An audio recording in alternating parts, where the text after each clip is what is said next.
I would like to take a few moments to express my gratitude and share a message that I hope will resonate with each and every one of you. Today, I stand before you to discuss an important and pressing topic, achieving carbon net zero by the year 2050. As we know, Sri Lanka has given pledges to become carbon neutral by 2050, which means that the emissions from economic sectors will be reduced as per the NDC scenarios and even beyond, while increasing the carbon sequestration.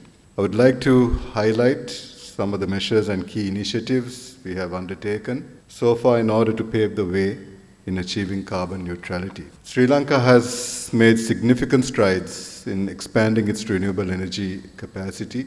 The government has implemented policies and incentives to promote the development of solar, wind and hydroelectric power projects. These initiatives have led to increased investments in renewable energy and a reduction in the country's reliance on fossil fuel. We have been actively encouraging the use of solar energy. The Surya Bala Sangramaya program aims to install rooftop solar panels on houses and promote the use of solar power in industries and commercial buildings. This initiative has not only reduced carbon emissions, but has also empowered communities to generate their own clean energy. Also, Sri Lanka has a long history of harnessing hydropower. The country has continued to develop new hydroelectric projects to meet its energy demands.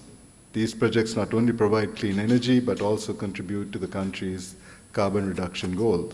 We have implemented various energy efficiency programs, such as Energy Efficiency Building Code of Sri Lanka, to reduce energy consumption and carbon emissions. These include promoting energy-efficient appliances, retrofitting buildings to improve energy efficiency, and implementing energy management systems in industries. Sri Lanka has been promoting sustainable transportation options to reduce carbon emissions from the transport sector. This includes initiatives such as introducing electric buses, promoting cycling and walking infrastructure, and improving public transportation systems, and electric conversions of existing vehicles. These projects are pretty much in our goals, but hopefully it needs a lot of investments, but hopefully we will be able to get through them, especially on the transport sector. I think we have a presentation later on the transport sector. I think we'll be able to look at the goals that are to be achieved. We are fortunate to have a country which is rich with water resources and biodiversity.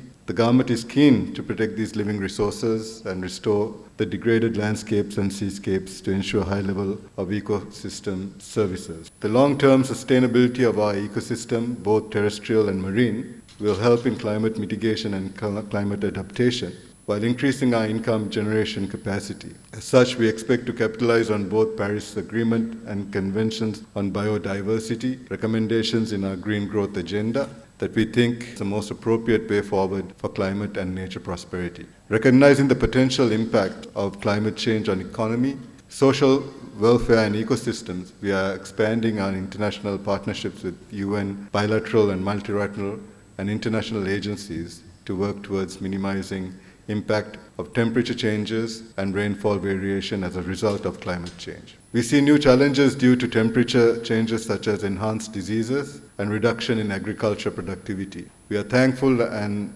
excited to work hand in hand with many agencies who are keen to support our recovery, long-term resilience and sustainable growth. The Sri Lankan government has enacted policies and regulations to support the transition to a low-carbon economy. This includes setting renewable energy targets, implementing carbon pricing mechanisms, and promoting sustainable practices in various sectors. We have also successfully initiated international collaborations with the international community and planning the way forward to combat climate change. Recently published Climate Prosperity Plan of Sri Lanka is also a potential roadmap which includes key projects such as climate resilient village, new renewable energy projects, and reforestation and forest conservation projects, with large international investments that can support more on Sri Lanka's climate change agenda. To add more on this, as you may all know, under the purview of Excellency President Ranil Wickremesinghe, we are planning to implement the International University of Climate Change, which will be a key milestone in the global climate change agenda.